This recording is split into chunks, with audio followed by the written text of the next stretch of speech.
Saludos, señores. Quiero dar la bienvenida ya al senador Chris Coons, quien está aquí en el estudio. Senator, welcome to Maxima. How are you? I'm wonderful. Did they have a good, happy 4th of July? A very good 4th of July. I got to Nice. see my mother, my sons, my wife. We were all down together in Lewis and enjoyed their fireworks and had a great week. You're original from Lewis, Delaware, South Delaware, or? No, I'm originally from Hockessin, Delaware, very, very northern edge, right next to Pennsylvania. But my wife's parents, 30 years ago, bought a little place in Lewis, and my children have enjoyed going there to see their grandparents over many, many years. That's wonderful. Estoy con el senador Chris Coons, él es senador por el estado de Delaware. Y estábamos diciéndole que obviamente me dice que él ha disfrutado mucho este fin de semana con sus niños, con su madre, con su familia en la ciudad de Lewis, Delaware. Le preguntaba si él es originario de esta zona de Sussex County. Dice que no, que él es de Hockessin, de allá del norte de Delaware, pero que ahora viene eventualmente a pasar unos días allí en la ciudad de Lewis. Y qué bueno por usted. So let's start talking about issues and topics that is important for the Latino community especially. Sure. And I believe it's over 4.3 million people cross over the border in the last 2.5 years, which is the most ridiculous number in the last decade. In 2012, we were very scandalized, very, the numbers were over $100,000 people crossed the border, and everybody was talking about that situation. But now 4.3 million undocumented people cross the border. And I understand the law has been changed, steps has been done in order to, stop that situation. What happens then? What happens with this current administration? So first, as President Biden said in his State of the Union address to Congress, he can only fix our badly broken immigration system if Congress takes action. So he has tried and is doing a lot within his administrative powers. As you know, when Title 42, which was an emergency authority related to the pandemic, when that expired, and there were several courts that forced its expiration, when that expired, there was a prediction that the number of crossings for the border would explode, would go even higher. Instead, they've come down, and they've come down in part because President Biden has taken actions that were not popular with many in my party. I support these actions, but he has worked very closely with Mexico to come up with an agreement where people coming across the border from 4 countries initially cannot come into the United States, cannot stay. They are immediately returned and deported to their countries of origin if they haven't made an application in another third, on in their a third cell country. phone in a third country. And this is the beginning of moving towards a reform of our asylum system. Our tension is between 2 things. We have a moral and a legal obligation to offer asylum to people who are genuinely fleeing political and religious persecution. But we also have many more people who are fleeing economic insecurity and who want to come to the United States for opportunity. There should be legal pathways for both, but too many people have come across the border and said, I'm seeking asylum. And because our system is broken, we don't have enough judges, we don't have enough border patrol, we don't have enough resolution officers. Title 42 was controlling that. Title 42 was controlling that unless President Biden in 2020, once he got reelected, he said, we're going to open arms, welcome people to the United States, all the refugees.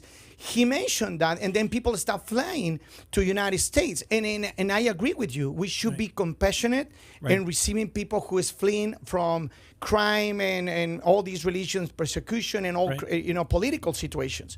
But bottom line is that has been affecting the country and then immigration for so many years now. That is, a lot of cases are pending, a lot of cases are detained, and it is in a situation that nobody has taken any action. So one of the things I have been doing is traveling to visit the border with a bipartisan group of senators. Senator John Cornyn, a Republican from Texas, and Senator Mark Kelly and Kyrsten Sinema, both from Arizona, pulled together 8 of us, and we went to El Paso. We went to Yuma in Texas and Arizona, and we visited with Border Patrol, with Customs. We visited with the National Guard. We visited with community advocates. We visited with church leaders who were running welcoming centers. and heard from the communities of El Paso and Yuma how they have been simply overwhelmed. Sometimes they are managing fine. Sometimes it's just been overwhelming. Let me translate and a lot this. of the human difficulties. Then much of that same group also went to Mexico City and spent 4 hours with President AMLO, with President Lopez Obrador, and his entire cabinet. Sorry to talk so long. Yeah, before no, it's transition. fine. Let's make some This is translation. an effort to address how The do we current situation. legislate together. Ok, déjeme traducir, les voy a decir más o menos la conversación, en qué línea está yendo con el senador Chris Coons. Le decía que vamos a hablar respecto del tema migratorio, que es lo que nos ha preocupado a muchos, y luego le voy a explicar a él por qué he empezado con una pregunta tan difícil.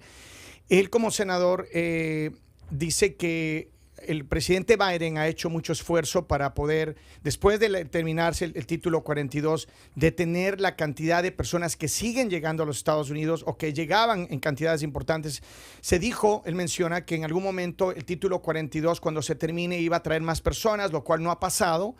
Y al final le decía al senador también que, de hecho, el título 42 detenía que tanta gente llegara como llegó en estos 2 últimos años y medio, 4.3 millones de personas de lo que se conoce. Le decía también yo que en el año 2012, cuando el presidente Obama en ese entonces dejó pasar 100,000 personas, hubo un escándalo a nivel nacional y a nivel internacional.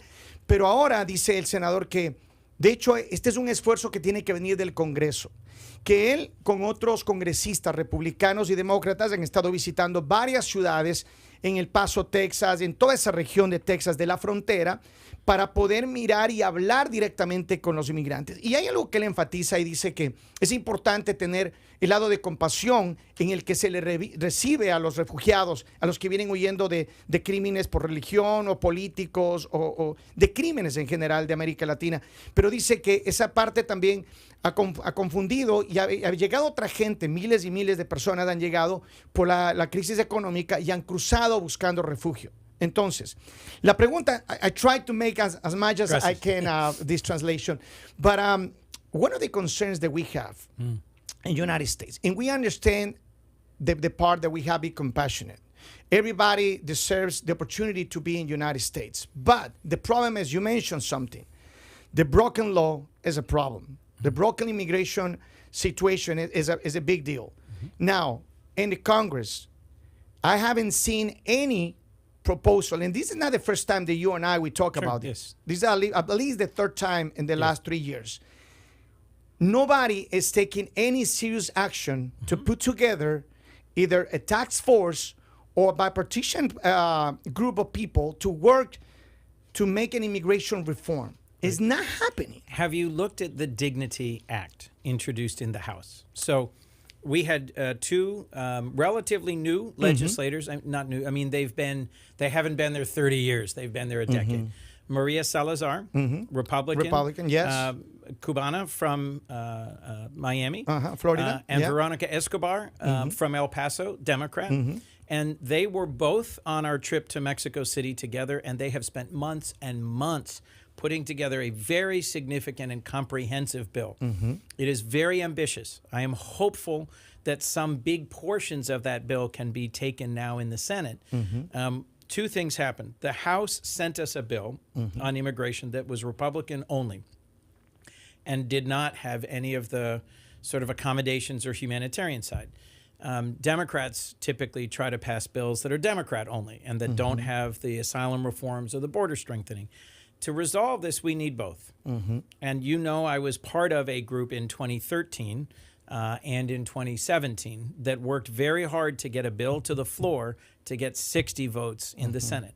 It requires compromise.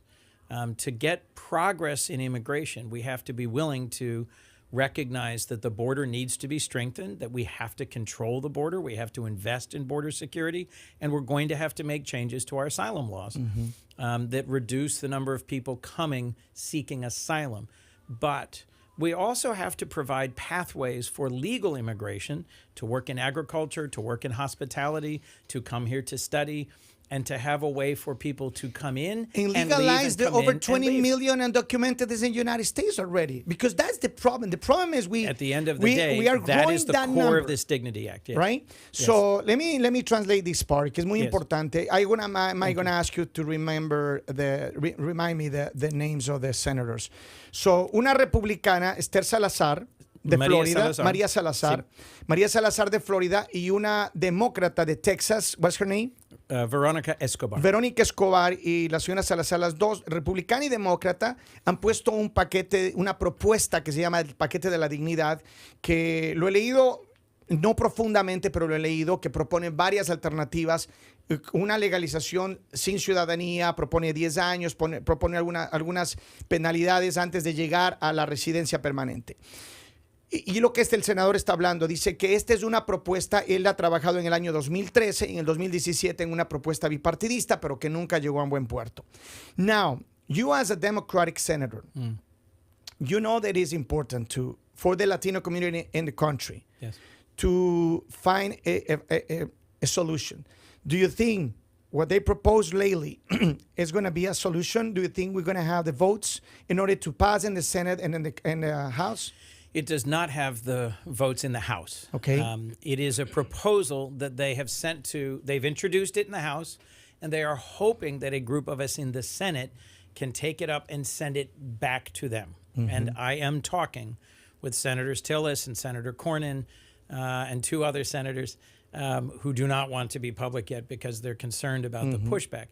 The Dignity Act is very bold. It would legalize almost everyone who is here over a long period of time. It would give them a pathway, give them the legal ability to work here, give them a pathway towards being legal here. But it would also make big changes in our asylum law that are not popular with Senator Menendez, with Senator Padilla, who are from New Jersey, from California, who are critical to passing legislation in the Senate. So part of what I am working on is trying to say, okay, maybe not everything in this bill, maybe 80%, maybe 70%. What is it we can actually make progress on? Because people need to see progress. So, lo que el senador está diciendo respecto de este paquete de la dignidad, esta propuesta de la dignidad en los Estados Unidos para reformar la inmigración, dice que hay partes de la propuesta que no son una vía, un camino para negociar. Algunos senadores no quieren, más bien en la Casa de Representantes no quieren, no hay los votos suficientes. We need 60 votes in the House, right? No, in the Senate. En el Senate. Necesitan 60 votos en el Senado, perdón, para poder pasar esta propuesta que en el largo tiempo que proponen le daría el camino para trabajar, para legalizarse a millones de personas, pero dice, hay algunos puntos que los republicanos y los demócratas no se ponen de acuerdo para poder llegar a una conclusión final. Now, I know this topic is going to be once again in this coming up election. I know Republicans like Ron DeSantis and probably Donald Trump, they're going to start talking about massive deportation and all these advertising strategies. But now Democrats, once again, they're going to come to the top, they're going to come to the radio, and they're going to start saying, oh, we're going to finally legalize all you guys. I've been listening to this for 20 years. We don't have a pathway towards doing that I understand without that, Republican partnership. but that's what happens in every election. What's going to happen in this coming up election? In this coming election, you are already seeing Ron DeSantis, Governor DeSantis, spending Florida taxpayer money to take people from Texas and bus them, lying to them about what are you doing, where are you going, and he's pulled a number of these stunts. But the governor of New York is spending millions of dollars a day, giving them a free. And that's not the best way to treat it makes no sense for us to have governors and mayors playing politics with people. Agree. We do not have the facilities we need at our border to process and review people's cases quickly, and then in most cases they will be deported from the United States. And so part of our larger challenge is President Biden is going to come forward with a funding request to Congress soon that says, here's what I need to further secure the border, close some of these gaps, improve some of the screening that happens at border ports of entry. When you say close these gaps, you're going to continue with the wall at the border? Some of those gaps are being closed now. Okay. Many of them remain. More importantly, the border ports of entry, like we visited in El Paso, where there are trains and cars and trucks coming through, is a source of lots of smuggling, of fentanyl, of other illegal contraband, of guns, so forth. I will hope that will get some reception, because when we have conversations about border security, it's not just preventing people from walking across the desert. Most of the smuggling happens right at the border. President Lopez Obrador pushed us and said, you are upset that we are sending fentanyl and other drugs from Mexico into the United States. You are sending guns from the United States into Mexico. There's almost no control of the border going south. So we had a long conversation about that. We can invest more in securing the border north-south and in strengthening it. But he will be asking, hoping for recognition that the changes he has made that say to people coming from Nicaragua, from Venezuela, from Haiti, from Cuba, if you apply legally in advance and have an interview at our embassy, you can come to the United States, the small number that meet the test of asylum. And if you don't do that, don't come to the border. Yeah. We will push you right back. That is subject to legal test and probably will lose in court. I'm not predicting, but so the president is hoping that we will recognize legally the tough decisions he's making. What will happen in the election? He will say, I'm trying to find a path that is humane, legal, and sustainable. And we can say disrespectful and negative things about people who are here undocumented, or we can recognize their incredible contributions to our country and our economy. I prefer a humane approach, but I also recognize that having a border that is not controlled is ultimately dangerous for our country and not appropriate. So. Let me translate this last part, es important. Lo que acaba de decir el senador dice que básicamente le digo, hemos bregado por los 20 años que yo llevo en este país hablando de este tema, cuando los republicanos hablan de deportaciones masivas a los latinos y a los inmigrantes ilegales, etcétera, y los demócratas nos vienen ofreciendo una reforma migratoria que nunca ha llegado. Y dice, digo, ¿qué va a pasar en estas próximas elecciones? El senador Chris Coons dice que básicamente estas próximas elecciones lo que el presidente de los Estados Unidos, Joe Biden, quiere es más dinero que le apruebe el Congreso, más dinero para poder reforzar la frontera, cerrar algunos huecos que existen en la frontera al cruzar el desierto, que quieren evitar que la gente cruce ilegalmente, reforzar los pasos fronterizos donde la gente cruza para hacer negocios, etcétera, y evitar de que por esos lugares también se filtre, porque el presidente Andrés Manuel López Obrador está reclamando a los Estados Unidos que ellos están reclamando que México manda fentanilo, y el presidente de México reclama que Estados Unidos está mandando armas y no hay control de la frontera norte hacia la frontera sur. Entonces dice que ahora hay un trabajo conjunto, que están los dos gobiernos tratando de arreglar este problema que es ciertamente un problema grave. Tenemos millones de libras o de kilos que cruzan anualmente con fentanilo y también miles de armas cruzan hacia México. Entonces dice que quiere evitar definitivamente esto y que posiblemente el presidente Joe Biden en la reelección el próximo año, lo que él estará apuntando es que le den el crédito de que él está tratando de hacer una campaña de una legalización a la gente de una manera humanitaria, que es lo que ellos están realmente apostando. Así que, Senator Chris Coons, I truly want to thank you for the time. Now, let's talk a little bit about Delaware. Please. We've seen a lot of activities in the state of Delaware. We've seen a lot of more action on the routes, more construction. There's a lot of more investment from the federal government in the state of Delaware. But also we've seen more money given to the unions and not necessarily to the small business, not necessarily creating more programs to develop. So in the state of Delaware, construction, recently we have seen the pass a law, the governor John Carney proposed and passed to give more money to the unions and they can be part of the construction massively in the state of Delaware. What do you think about that? I'm not familiar with the law you're talking about. Was this passed just in the last few weeks? In a few months. It's a few months already. I'm happy to research it and come back to you on Absolutely. that. Look, federally, we are putting a record amount of money into fixing our roads and bridges, tunnels, and highways. This was a bipartisan bill. It was signed into law in the last Congress by our president, and it is improving the quality of our roads and highways and airports around the country.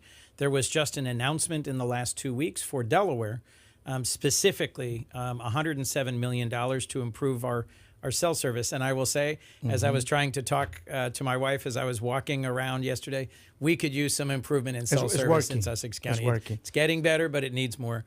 We also there was an announcement of a federal grant for a bike path to connect Georgetown to Lewis, another $21 million. There are lots of these coming out. Investments in mental health, in drug treatment, in community facilities. I will remind you, during the pandemic, the PPP, which was a grant program, a loan that could become a grant program for small businesses, was massive. I mean, it was one of the largest programs in modern federal history, and we pushed it out very quickly, and it was hundreds of billions of dollars, ultimately. Le decía al senador antes de terminar esta plática que qué es lo que está pasando en Delaware. Le decía sobre la ley que pasó en la que dieron la oportunidad para que solamente las empresas que tienen uniones puedan trabajar en la parte de la construcción del estado de Delaware. Dice que él no conoce de esa ley, que luego vamos a hablar de eso, pero él me menciona que en el estado de Delaware han invertido $176 millones en crear programas para mayor inversión federal en la reconstrucción de carreteras, de rutas, calles y puentes. Y por supuesto dice que hay una inversión nueva para conectar Georgetown con Lewis, con otra vía, que van a construir otros 21 millones de dólares que están invirtiendo. Es decir, hay inversión federal a nivel estatal y eso es una buena noticia. Senator, I wish we had more time, and I know you have another interview. So thank you so much. What is your final message to your constituents? I hope that everyone on the 4th of July Espero que todas las personas en este 4 de julio had a chance to take a moment and just enjoy the freedom that defines the United States. tuvieron la oportunidad de tomar un momento y disfrutar de la libertad que nos ofrece los Estados Unidos de América. To either, recognize through fireworks or parades or celebrations the people who have sacrificed for freedom, or to just enjoy doing nothing, to have a cookout with family and to enjoy some time not working, off the clock, relaxing. It is, look, we have Memorial Day and Veterans Day to thank those who serve in our armed forces, those who died fighting for our country. 4th of July is just a chance to reflect on the things that make this country worth fighting for. And I'm grateful for a free media that asks hard questions and holds elected officials accountable, which is a critical part of that freedom. It is important. Dice el senador que el mensaje es que la gente haya disfrutado de este 4 de julio, reconociendo la libertad que ofrece este país. Si fueron a los fireworks, a una fiesta o a un parade, un desfile, o sencillamente se quedaron en la casa comiendo con la familia, disfrutando del verano, estuvo bien. Lo importante es reconocer que este país es un país que ofrece libertad, y especialmente la libertad de prensa, dice, donde que los medios de comunicación pueden hacer preguntas difíciles y ellos están manteniéndoles a los políticos de una manera responsable frente a los electores. Así que, Senador Chris Coons, thanks so much once again. Thank you. I hope you and I, we're going to get together again, hopefully with better news. Yes, for the country and for the immigration reform. That is something that we're really looking for in the future. Thank you so much. Muchas gracias al senador Chris Coons. Vamos a una pausa y regresamos con más invitados aquí en Máxima la Primera.